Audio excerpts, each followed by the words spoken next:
प्रेम वाला कंगना, आओ आओ हरि आओ मोरे अंगना।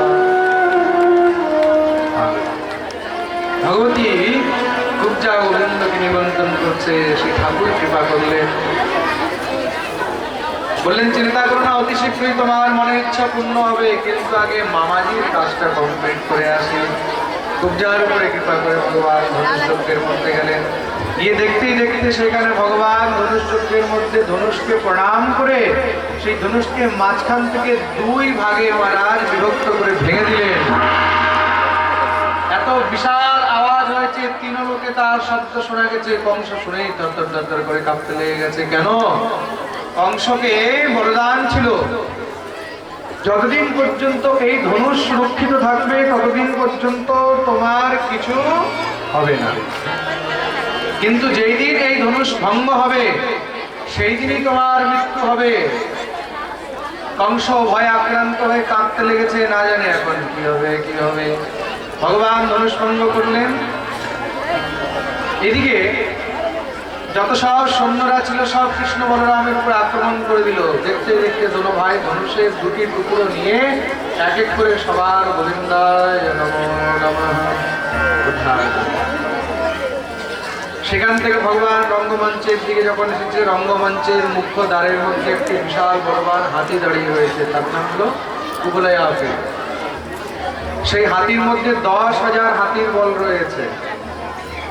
ভগবান মহাবতকে বললেন, ভাই হাতিটাকে সরাও। মহাবত উল্টো ভগবানকে বলছে যে যেতে হলে নিজে সরিয়ে যাও, হাতিকে কখনো সরিয়ে যাওয়া যায়? ভগবান বললেন, ভাই হাতিকে সরাও। কংস ঠিক করে রেখেছিল কৃষ্ণ বলরাম আসলে হাতি দিয়ে পাড়ি কৃষ্ণ বলরামকে মেরে ফেলবে। ভগবান খুব করে বুঝলেন, যখন বুঝেনি মহাভারত কি করলো, সেই হাতিকে অঙ্কুশ দিয়ে যখনই মহারাজ ঠাই দিয়েছে, হাতি হিনে করে দৌড়ে এসেছে কৃষ্ণ বলরামকে মারতে। ভগবান এক লাফ দিয়ে সোজা হাতির পিছনে গিয়ে তার লেজ ধরে ঘুরাতে ঘুরাতে ঘুরাতে ঘুরাতে আকাশের মধ্যে ছুড়ে মারলেন। মাটিতে পড়তেই তার গোবিন্দায় নমো নমঃ উদ্ধার করে। সেই কুবলায়াপীর হাতির দুটি দাঁত ভেঙে দোনো ভাই রঙ্গমঞ্চের মধ্যে প্রবিষ্ট হয়েছে। রঙ্গমঞ্চের মধ্যে যখন প্রবিষ্ট হয়েছে, সবাই ভগবানের দর্শন করে আনন্দিত হচ্ছে। কেউ আবার দেখে ভয় পাচ্ছে, কেউ আবার দেখে মনে মনে বিচার করছে, না জানি এখন কি হবে, না জানি এখন কি হবে। সবাই আলাদা আলাদা রূপে সেখানে ভগবানকে দেখছে। শুকদেব প্রভু তার বর্ণন করেছেন, মল্লানাম শনির্ণাম নরবরঃ স্ত্রীণাম স্বরূপিমাঃ গোপানাম স্বজনো সতাং চিদ্ভুজা শাস্তা স্বপিত্রো শিশু মৃত্যুর্ভোজপতের বিরাট বিদুষা তত্ত্বং পরম यो वृष्णीनां परदेवतेति विदिशो रङ्गं गतसात्रज मल्लानां शनिर्नां नरवरः स्त्रीणां स्मरो मूर्तिमान। বড় বড় পালোয়ানরা দেখছে আমাদের সামনে অনেক বড় যোদ্ধা দাঁড়িয়ে রয়েছে। স্ত্রীগণ দেখছে আমাদের সামনে সাক্ষাৎ আমাদের প্রাণপ্রিয় গোবিন্দ দাঁড়িয়ে রয়েছে। বয়স্করা দেখছে আমাদের সামনে আমাদের বাচ্চা দাঁড়িয়ে রয়েছে। মৃত্যুর ভোজপতি ভোজরাজ কংস দেখছে সামনে আমার মৃত্যু দাঁড়িয়ে রয়েছে। বৃষ্ণীনাম পরদেবতেতি বিদিত, বৃষ্ণি বংশী যদুবংশীরা দেখছে, কেউ দেখছে তো আমাদের ভাগনা, কেউ দেখছে আমাদের কাকা, কেউ দেখছে আমাদের জ্যাঠা, কেউ দেখছে আমাদের ছেলে, কেউ দেখছে আমাদের ভাতিজা। সবাই নিজের নিজের ভাব অনুসারে ভগবানকে দেখছে। जाकी रही भावना जैसी प्रभु मूरत देखी तिन तैसी। যার যেমন ভাব সে ভগবানকে সেইভাবে দেখছে। भगवान की कंसকে প্রণাম করছেন, মামাজি প্রণাম। कंस थर-थर করে কাঁপছে। हाँ हाँ खुश रहो खुश रहो। भगवान बोलছে मामा जी बहुत अच्छा स्वागत किया है आपने हमारा। हाथी घोड़े सैनिक तीर तलवार ऐसे कोई स्वागत करता है? খুব ভালো স্বাগত করেছেন আপনি আমাদের। কংস বললেন এখনো তো বাকি রয়েছে। বলে কেন, আরো কি বাকি আছে? বলছে এই দেখো সামনে চারজন বড় বড় পালোয়ান দাঁড়িয়ে আছে, চাণুর মুষ্টিক সল তোষল। বলে হ্যাঁ হ্যাঁ এদের সঙ্গে একটু যুদ্ধ করতে হবে। ভগবান বললেন মামাজি আমরা তো যুদ্ধ করতে আসিনি, আমরা তো এখানে ধনুষ যজ্ঞ দেখতে এসেছিলাম। আমরা আগেই হার মেনে নিচ্ছি, আমরা যুদ্ধ করতে পারবো না, আমরা ছোট বাচ্চা। कंस বলল তোমরা বাচ্চা, হাজার হাজার সৈনিক মেরে দিলে, বড় বড় অসুর মেরে দিলে, এখন বলছো বাচ্চা? না বালো না কিশোরস্ত্বম বলশ্চ বলিনাম্বর লীলয়ৈব হতো येन सहस्राद्विपसत्वभृत्। না তোমরা বাচ্চা, না তোমরা কিশোর, তোমরা বলশ্চ বলিনাম্বর, পরম বলবান। যুদ্ধ করতেই হবে। আমরাও দেখতে চাই যে তোমরা বড় বড় অসুরদেরকে কি করে মেরেছো। বলদেব প্রভু বললেন কানাই তুই কি ভয় পাচ্ছিস? তাহলে তুই একটা কাজ কর, পিছনে সর, আমি দেখছি এইগুলোকে। দাউ দাদা অনন্ত তো বেশিক্ষণ থাকতে পারে না। ভগবান বললেন দাদা একটু ধৈর্য ধরো। जहां बात से काम बन जाए तो लात नहीं चलाना चाहिए। प्रेम से बोलो राधे राधे।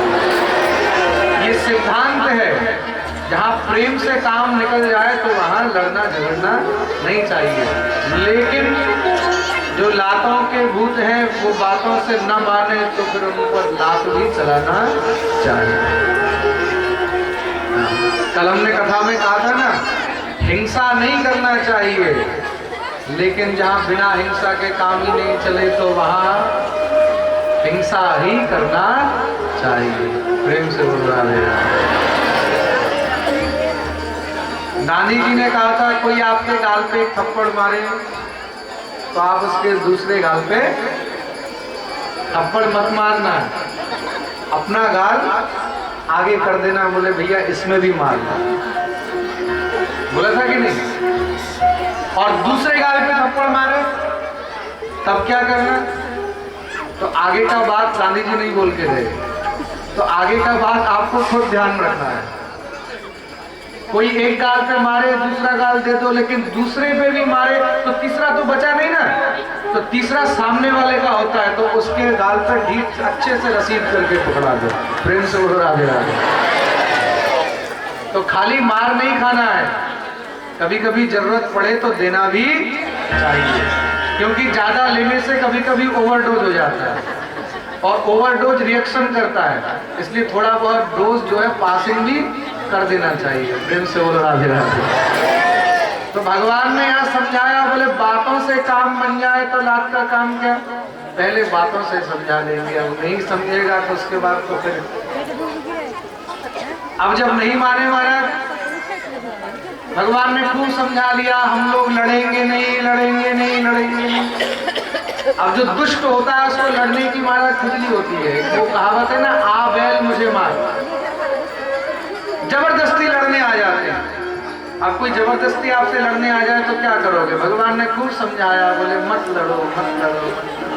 अब नहीं माने, चाणूर मुष्टिक एकदम महाराज खिलखिला करके आ गए।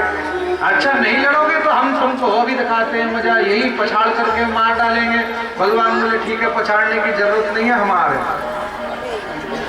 कृष्ण बलराम दोनों अखाड़े में कूद गए महाराज। देखते ही देखते भगवान ने चाणूर को पकड़ा और बलराम ने मुष्टिक को पकड़ा। युद्ध शुरू हो गया। दोनों भाइयों ने मिलकर के दोनों को उठा करके ऐसा धोबी पछाड़ मारा कि शरीर के नस नस महाराज ढीले हो गए, उठने की हिम्मत नहीं हुई।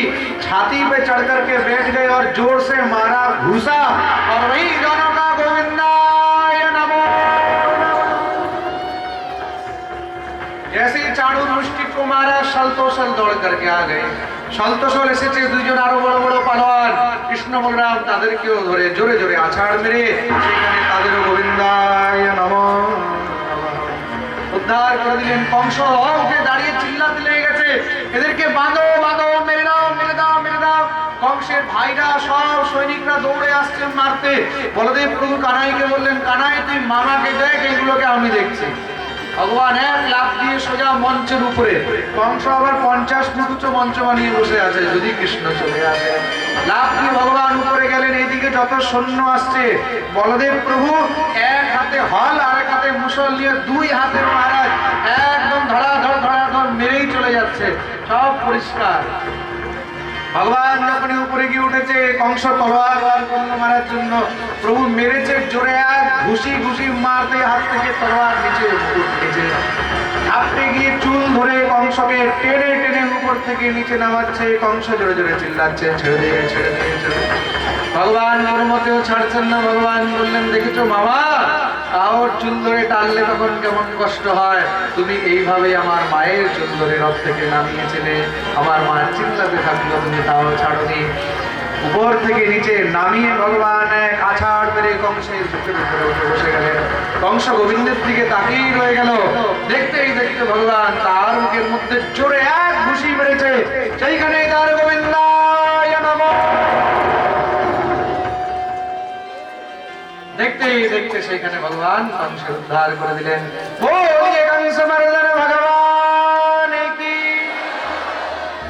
ভগবান কংসের উদ্ধার করলেন, নাম হলো কংসমর্দন। সমস্ত দেবতারা এসে পুষ্পবৃষ্টি করলেন, মথুরায় জয়জয়কার হলো। ভগবান দেবকী বসুদেবকে কারাগার থেকে মুক্ত করলেন, উগ্রসেনকে মুক্ত করলেন। মুক্ত করে কংসের অন্তিম সংস্কার করা হলো, উগ্রসেনকে রাজগদ্দিতে বসানো হলো। দেবকী বসুদেব গোবিন্দকে পেয়ে হৃদয়ে জড়িয়ে ধরে নিয়েছে। আহা, গেছিল এতটুকখানি, এখন এসেছে এত বড় হয়ে। ভগবান যখন বৃন্দাবন ছেড়ে মথুরায় এসেছে, তখন ভগবানের বয়স হলো 11 বৎসর 56 দিন। ভগবানকে পেয়ে তো সব মথুরাবাসীদের আনন্দ হয়ে গেছে। যদ্যপি সবাই চায় যেন ভগবান রাজা হোক, কিন্তু ভগবান রাজা হননি, তিনি উগ্রসেনকে রাজা বানিয়েছে, তাও সবাই ভগবানকে রাজা বলে মনে করে। তাই ভগবানের একটি নাম হলো মথুরাধীশ। বলি মথুরাধীশ ভগবান কি। নন্দ বাবা এবার কানাইকে বলছে, কানাই এখন চলো। কানাই বললেন, বাবা এখন যাওয়া যাবে না। কেন? মামার যে শ্বশুর মশাই, সে তো পরম বলবান জরাসন্ধ, যখন শুনবে যে জামাতার মৃত্যু হয়েছে, তখন প্রতিশোধ নিতে আসবে। আমাকে না পেলে মথুরাবাসীদেরকে মেরে চলে যাবে, তা আমি ছেড়ে যেতে পারবো না। তুমি যাও, আমি কিছুদিন পরে ফিরে আসবো। নন্দ বাবা ব্রজবাসীদেরকে নিয়ে গেলেন। চারদিকে তো খবর ছড়িয়ে গেছে যে কৃষ্ণ বলরাম দেবকী বসুদেবের পুত্র, এখন রাজপুত্র, তাদেরকে এখন বিদ্যা অধ্যয়ন করতে পাঠাতে হবে। এতদিন তো গোয়ালা ছিল, গোয়ালাদের তো লেখাপড়ার দরকার নেই, কিন্তু গরু চড়ায়। এখন রাজপুত্র, তাদেরকে রাজকাজ করতে হবে, সামলাতে হবে। তা গুরুদেবের কাছে পাঠানো হয়েছে। আগে উপনয়ন সংস্কার করানো হলো। উপনয়ন সংস্কার করে গুরু শান্তিপনির কাছে, উজ্জয়িনী নগরীতে, মধ্যপ্রদেশের মহাকালেশ্বরের নগরী, তার নাম হলো উজ্জয়িনী, যাকে আজকে আমরা উজ্জয়ন বলি। সেই উজ্জয়িনীতে গুরু শান্তিপনি মুনির আশ্রমে বিদ্যা অধ্যয়ন করতে পাঠানো হয়েছে। ভগবান 64 দিন পর্যন্ত গুরুকুলে থেকে 64 বিদ্যা গ্রহণ করলেন। আর গুরুকুল থেকে বিদ্যা অধ্যয়ন করে সেখান থেকে আসার সময় গুরুদেবকে গুরুদক্ষিণা রূপে গুরুদেবের মৃতপুত্র সেই জমলোক থেকে এনে ফিরিয়ে দিলেন।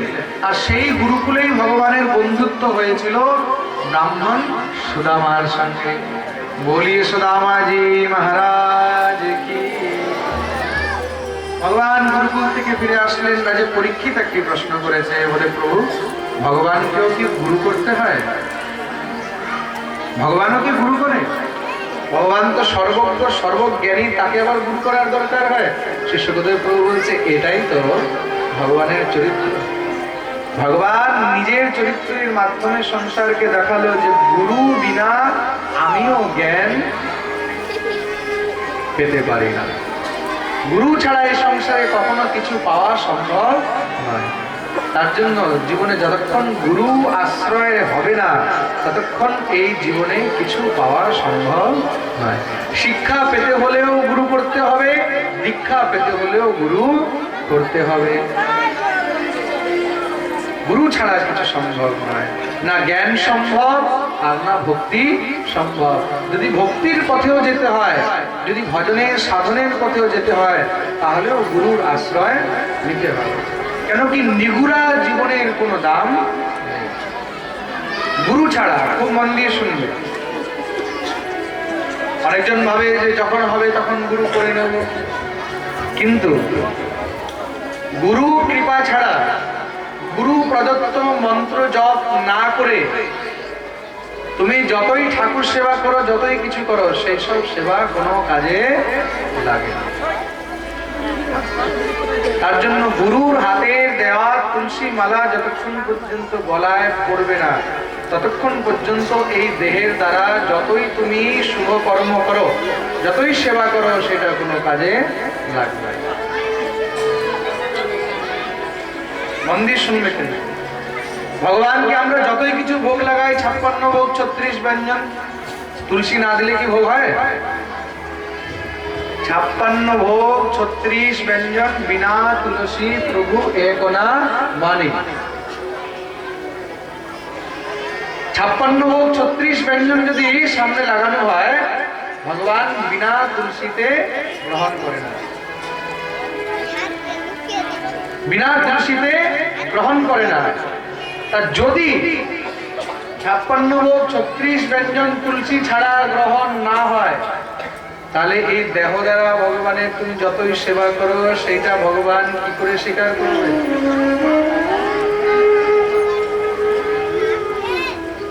ভগবান স্বীকার করবে? ভোগের মধ্যে তুলসী না দিলে সেই ভোগ ভগবান স্বীকার করে না। তদ্রূপে দেহের মধ্যে যতক্ষণ পর্যন্ত তুলসী পড়বে না, এই দেহ দ্বারা তুমি যতই সেবা করো, সেই সেবা কোনো কাজে লাগবে না। তার জন্য গুরুর আশ্রয় খুব দরকার। কিন্তু গুরু কিরকম? গুরু সদ্গুরু হতে হবে। এরকম নয় যে হুট করে মহারাজ গুরু করে নিলাম। আমাদের ব্রজে একটা কথা বলে, পানি পিও ছানকে গুরু করো জান। হঠাৎ করে কার প্রতি আকর্ষণ হলো, ভাল লাগলো, গুরু করে নিলাম, পরে দেখা গেল যে না, আরে গুরুদেবের তো অনেক লীলা কীর্তি রয়েছে, শুনে পরে আবার মনে কষ্ট হচ্ছে। হ্যাঁ, তার থেকে আগে গুরুদেবের বিষয়ে জেনে নিতে হয়। যাকে গুরু করব তার বিষয়ে আগে জেনে নিতে হয়, তাতে পরে যেন মনের মধ্যে কোনো সংশয় না হয়। গুরু করার পরে যদি গুরুর প্রতি সংশয় হয়, তাহলে তোমাকে নরকে যেতে হবে। গুরু করার আগে তার প্রতি যত কিছু বিচার করবে করে নাও, গুরু করার পরে আর কোনো বিচার করা যাবে না। খুব মন দিয়ে শুনবে। কিন্তু গুরু করার আগে বিচার করবে যে সে গুরু হওয়ার যোগ্য কি না। বলে গুরুর তো পরীক্ষা করতে নেই, বলে না না, এটা পরীক্ষা নয়। গুরুর সম্বন্ধ হলো জীবনের সব থেকে উচ্চ সম্বন্ধ। গুরুর স্থান মাতা পিতা ভাই বন্ধু সবার উপরে। যাকে আমরা নিজের জীবনের সব থেকে উচ্চ স্থান দেব, তার বিষয়ে সম্পূর্ণ সবকিছু জানার আমাদের অধিকার রয়েছে। যখন আমরা কোনো মেয়ের জন্য ছেলে দেখতে যাই, তখন কি করি? তার বিষয়ে সব জানকারি করি। তো কেমন ছেলেটা, কেমন কি করে, কোথায় চাকরি করে, কত টাকা কামায়, স্বভাব চরিত্র কিরকম, তাই তো? তদ্রূপ যখন গুরু করবে, তখন গুরুর বিষয়েও জানতে হয়। জেনে শুনে তার বিষয়ে সবকিছু যখন কনফার্ম হয়ে যায়, তারপরে যখন তার প্রতি শ্রদ্ধা থাকে, তখন তাকে গুরু করা উচিত। আর গুরু কিরকম হওয়া উচিত? একমাত্র ভগবত ভক্ত বৈষ্ণব সেই গুরু হওয়ার অধিকারী, অন্য কেউ গুরু হওয়ার অধিকারী নয়। হ্যাঁ, কেউ যদি বলে আমি ভগবান, আজকাল এরকম মার্কেটে অনেক গুরু রয়েছে তো যারা নিজেকেই ভগবান বলে, এইসব গুরু থেকে দূরে থাকতে হয়। তারা ভগবানকে মানে না। আমি এরকম অনেক জায়গায় দেখেছি। আমি একবার হঠাৎ করে যাচ্ছি আমাদের মথুরা থেকে তালবন একটা জায়গা আছে, ওদিকে যেতে খুব সুন্দর একটা মন্দির তৈরি হয়েছে। আমি ভাবলাম দেখে আসি মন্দিরটা খুব সুন্দর দূর থেকে লাগছে। তা ভিতরে গেলাম মন্দিরের মধ্যে, একটু ঠাকুর দর্শন করে আসি। ভিতরে গিয়ে দেখি কোনো ঠাকুরই নেই, এত বিশাল মন্দিরের মধ্যে। বিশাল বড় একদম তাজমহলের মতন মন্দির বানিয়ে রেখেছে, কোনো ঠাকুর নেই, শুধু গুরুদেব বসে আছে ওখানে। আমি ওদেরকে বললাম আপনাদের কোনো ঠাকুর নেই? বলে আমাদের গুরুই আমাদের ঠাকুর। সঙ্গে সঙ্গে আমি বেরিয়ে চলে সাধারণ কোনো মানুষ যদি বলছে যে আমি ভগবান, তার মানে মনে করতে হবে সে নরকীয় জীব। আর এরকম যারা নিজেকে ভগবান মনে করে না, তাদের নিজের তো পতন হয়, আর যারা তাদের লেজ ধরে থাকে তাদেরও পতন হয়। এরকম এক ভগবান খুব নেচে বেড়াচ্ছিল, আজকাল জেলের মধ্যে নেচে যাচ্ছে। আমি কারোর নাম নিই না, হ্যাঁ আমি জানি। আমি একবার টিভিতে দেখছি ও আবার ভগবান সেজে, কৃষ্ণ সেজে, মাথায় ময়ূর পাখা দিয়ে নাচছে, শিবের কাপড় পরে, হ্যাঁ আবার ডান্স করছে। রঘুপতি রাঘব রাজা রাম, তারপরে আমার নাম। আজকাল জেলের মধ্যে বসে এখানে। তা এইসব গ্রুপ থেকে দূরে থাকতে হয়। কেন? মানুষ যখন নিজের প্রতিষ্ঠা, যখন নিজেকে ভগবান বলে মনে করে নেয়, তখন ভগবান অনেক তাড়াতাড়ি তার পতনের রাস্তা খুলে দেয়। আচ্ছা, অনেক আশ্চর্য হয় যে মানুষও কিরকম অন্ধ ভক্ত, যে এগুলোকে মহারাজ ভগবান বলে মেনে নেয়, এদেরকে গুরু বলে মনে করে। এক গুরু দেখলাম আমি কিছুদিন আগে টিভির মধ্যে, সেই গুরুদেব আবার জিন্স টি শার্ট পরে আবার একদম হিরোর মতন ডান্স করছে। हाँ भाई देखो, हम किसी का नाम नहीं लेते। हाँ, गुरुदेव बाबा से जीन्स पैंट পরে আবার সেই ডান্স করছে, আর লাখ লাখ ভক্ত, তার লাখ লাখ শিষ্য। না গুরুকে লজ্জা আসে, না এরকম শিষ্যদেরকে লজ্জা আসে। গুরু কোনো গলায় তুলসী মালা নেই, কোনো তিলক নেই, কোনো ঠাকুর নেই, কোনো ভজন নেই, সাধন নেই, কিছু নেই। গুরুদেব ডিস্কো ডান্স করছে, আর শিষ্যরাও গুরুদেবের সঙ্গে ডিস্কো ডান্স করছে। ওই গুরুদের যা অবস্থা, শিষ্যদেরও তা অবস্থা। আবার আরেক গুরু আমি দেখেছি, তার আশ্রম থেকে 500-600 রাইফেল পাওয়া গেছে, সে আবার সরকারের সঙ্গে যুদ্ধ শুরু করে দিয়েছে। এইগুলো গুরু, এইগুলো। আরো পরে শুনলাম টিভির মধ্যে দেখাচ্ছিল, সে আবার কি করতো, সেই কুইন্টেল কুইন্টেল দুধ দিয়ে তাকে স্নান করানো হতো। সেই দুধ দিয়ে আবার পায়েস বানিয়ে ভক্তদেরকে সব দেওয়া হতো। ভক্তরা আবার সেই গুরুদেবের স্নান করা পায়েস দিয়ে সেই আবার সেই পায়েস খাচ্ছে, গুরুদেবের প্রসাদ। ছি ছি, কত নোংরা! শুনে তো ঘৃণা করে, গায়ের মধ্যে কত নোংরা হয়, সেই ঘাম টাম, কত উকুন টুকুন চুলে থাকে।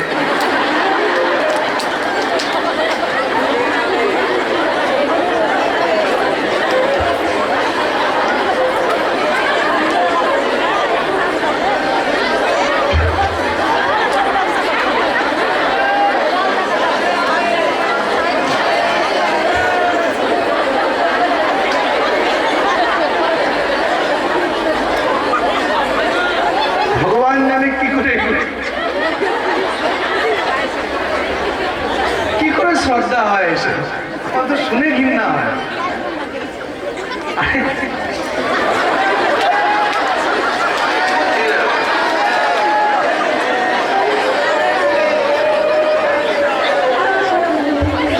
কি বলবো, দেখুন আমি যতই কিছু হোক, আজকালকার যুবা, I am the man of 21st century. I don't believe in this. আমি অন্ধবিশ্বাস একদম মানি না, আমি শুধু ভগবানকে মানি। গুরু গুরুর জায়গায়। গুরু মানে কি? আমি নিজে নিজে শিষ্যদেরকে স্পষ্ট বলি, গুরু মানে কি? গুরু অনলি ইজ দ্য মিডিয়াম। গুরু শুধুমাত্র একজন মাধ্যম। কিসের মাধ্যম? গোবিন্দের কাছে নিয়ে যাওয়ার একমাত্র মাধ্যম। আমরা ভবসাগরের এই পারে বসে রয়েছি, সাগরের ওই পারে যেতে হবে, গোবিন্দের কাছে যেতে হবে। তা আমাদেরকে যদি ওই পারে কেউ নিয়ে যায়, সেই সুদৃঢ় নৌকা হলো একমাত্র শ্রী গুরুদেব। গুরুরূপী নৌকার মধ্যে যতক্ষণ পর্যন্ত তুমি উঠবে না, ততক্ষণ পর্যন্ত এই সাগর পার হতে পারবে না। সদ্গুরুর আশ্রয় নেবে, আর সদ্গুরু সেই যে একমাত্র তোমাকে এই উপদেশ করবে যে যদি পূজা করতে হয় তাহলে গোবিন্দের করবে, ফুল দিতে হয় গোবিন্দকে দেবে, অর্চনা করতে হয় গোবিন্দ। গুরুর পূজা করা শিষ্যের কর্তব্য, কিন্তু গুরুর কর্তব্য কি? একমাত্র গোবিন্দ সেবার উপদেশ শিষ্যকে করবে। বলিয়ে সদ্গুরুদেব ভগবান কি, আপনি আপনি গুরু মহারাজ কি। নিজের গুরু নিজের কাছে শ্রেষ্ঠ হবে, যার যেরকমই গুরু হোক। আমি সবার সম্মান করি, আমি সবাইকে বলি, কিন্তু মনে রাখবে যদি গুরু নিজেকে ভগবান বলে ডিক্লিয়ার করে দেয়, এমন গুরুকে সর্বথা ত্যাগ করে দেওয়া উচিত। गुरु गोविंद दो खड़े काके लागो पाए, बलिहारी गुरु आपने गोविंद दियो बताए। সামনে গুরু আছে, গোবিন্দ আছে, শিষ্যের কর্তব্য কি? আগে কাকে প্রণাম করবে? আগে গুরুকে প্রণাম করবে। কিন্তু গুরুদেবের কর্তব্য কি? তখন শিষ্য তোমাকে প্রণাম করতে আসবে, তখন সঙ্গে সঙ্গে তার হাত ধরে, বাবা আমাকে নয়, আগে গোবিন্দকে প্রণাম করো। এটা গুরুর উপদেশ। ভগবান এখানে নিজে আচরণ করে জীবকে শেখালেন। ভগবান গীতায় অর্জুনকে বলছেন, ইয়দা ইয়দা চরতি শ্রেষ্ঠ তত্তদ্দেবেতরো জনঃ সয়ৎ প্রমাণম কুরুতে লোকস্তদনুবর্ততে।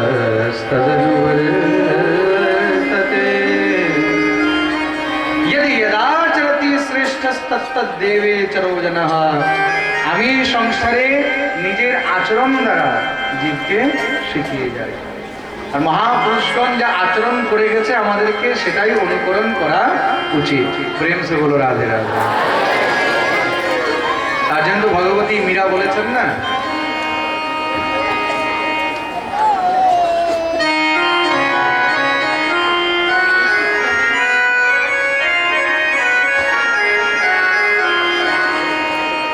मोहे लागी लगन गुरु चरणन की, मोहे लागी लगन गुरु चरणन की, मोहे लागी लगन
मोहे लागिल गुरु चरणन की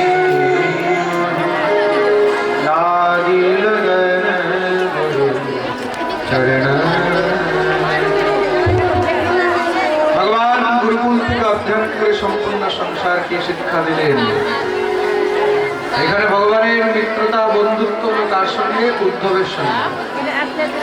উদ্ধব পরম জ্ঞানী বৃহস্পতির শিষ্য, খুব অভিমান রয়েছে। কিসের? জ্ঞানের অভিমান। ভগবান দেখলেন যে জ্ঞানী হয় সে আমার কাছে থাকতে পারে।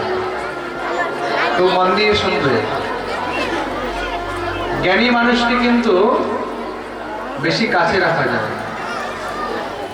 তাহলে কাছে কে থাকতে পারে? একমাত্র প্রেমী। প্রেমী ছাড়া কাছে কেউ থাকতে পারে। কেন? যে জ্ঞানী হবে সে প্রত্যেক কথায় কথায় নিজের জ্ঞান দেখাবে। আরে না না না, শাস্ত্রে গ্রন্থে আর বেশি শাস্ত্রগ্রন্থ দেখলে কি হয়, তখন আবার প্রেমটা নষ্ট হয়ে যায়। তাই তো প্রেম কি? প্রেম হলো জলের মতো, আর জ্ঞান জ্ঞান হলো পাথরের মতো। ভগবান দেখলেন যতক্ষণ উদ্ধবের মধ্যে প্রেম হবে না ততক্ষণ সে আমার কাছে থাকতে পারবে না। তাহলে প্রেম কি করে পাবে? বলে প্রেমের যে ভান্ডার তাকে সেখানে পাঠাতে হবে। প্রেমের ভান্ডার কোথায়? একমাত্র বৃন্দাবন। ভগবান উদ্ধবকে পাঠালেন। গচ্ছোদ্ধব মায়া পিত্রর্ণো প্রীতিমা গোপীনাম মদ বিয়োগাদ মৎসন্দেশের বিমোচ। উদ্ধব যাও, ব্রজের সব ব্রজবাসীরা আমার কথা ভেবে না জানে কিভাবে আছে, তারা কি কাঁদছে না হাসছে, খাচ্ছে না খাচ্ছে না, কি পরিস্থিতিতে আছে একটু দেখে আসো। সেই ব্রজবাসীদেরকে একটু আমার খবর দিয়ে আসবে আর তাদের খবরটা নিয়ে আসবে। উদ্ধব বললেন, প্রভু আপনি আমার ব্রজবাসীদের কথা মনে করছেন? অনন্ত কোটি ব্রহ্মাণ্ড নায়ক হয়ে আপনি সাক্ষাৎ ভগবান পরব্রহ্ম হয়ে ব্রজবাসীদের কথা মনে করছেন? ভগবান বললেন, ব্রজবাসীদের যে প্রেম না উদ্ধব, সেই প্রেম জন্ম জন্মান্তর পর্যন্ত ভোলা যাবে না। না পারে হাম নিরবধ্য সংযোজা, আমি ব্রজবাসীদের ঋণী। ব্রজবাসীদের প্রেম কখনো আমি তাদেরকে ফিরিয়ে দিতে পারব না। উদ্ধব মোহি ব্রজ বিসরতে না। উদ্ধব আমি সেই ব্রজকে ভুলতে পারি না, বৃন্দাবনকে ভুলতে পারি না। তুমি যাবে একবার? উদ্ধব বললেন, চিন্তা করো না প্রভু, আমি বৃন্দাবনে যাব, সেখানে গোপীদেরকে গিয়ে বুঝিয়ে আসবো, ব্রজবাসীদেরকে বুঝিয়ে আসবো যে তুমি কে। তারা তোমাকে সাধারণ মনুষ্য, সাধারণ মানুষ মনে করে রেখেছে। তাদেরকে বলে আসবো যে তুমি তো সাক্ষাৎ পরব্রহ্ম। উদ্ধব বৃন্দাবনে আসলেন। বৃন্দাবনে এসে যখন ব্রজগোপীদের কাছে উপস্থিত হয়েছে, তারা সব অন্ন জল পরিত্যাগ করে গোবিন্দের বিরহে কাতর হয়ে যমুনার ধারে বসে কাঁদে, গোবিন্দ আজ আসবে। বলে গেছে না পরশু আসবে, সেই প্রতীক্ষায়, সেই অপেক্ষায়। উদ্ধব যখনই উপদেশ দিতে গেছে, তাদেরকে বোঝাতে গেছে, তারা সব উদ্ধবকে চুপ করে দিল। বোঝাতে হবে। জানি মস্বাম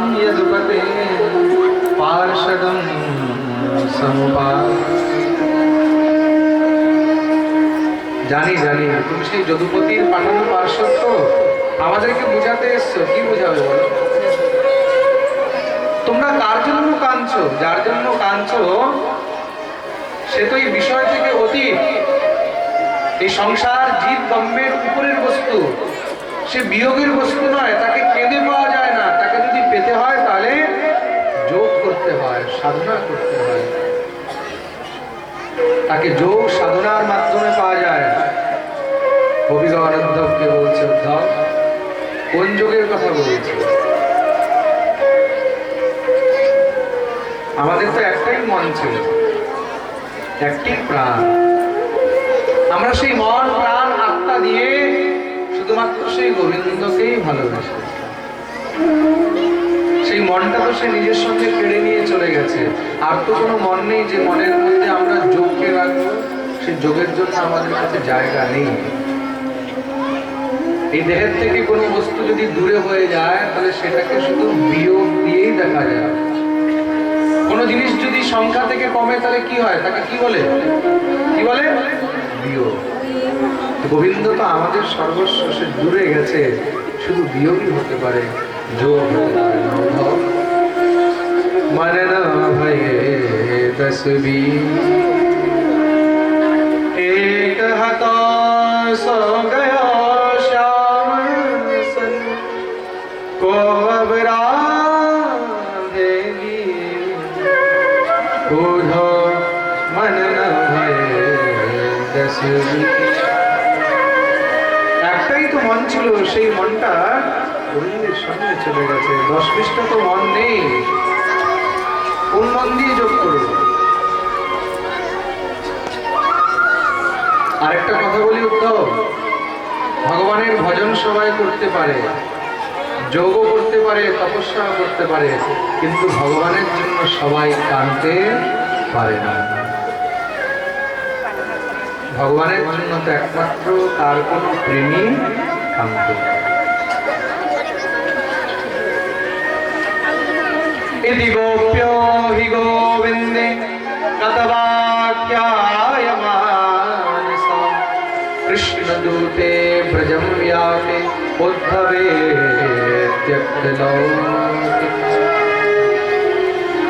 গোপীরা উদ্ধবকে প্রেমের উপদেশ করলেন। উদ্ধব সেই প্রেমের উপদেশ পেয়ে জ্ঞান দিতে এসেছিল, সব জ্ঞান হারিয়ে গেল। জ্ঞানের গুদড়ি বানিয়ে সেখানে বিসর্জন করে দিলেন।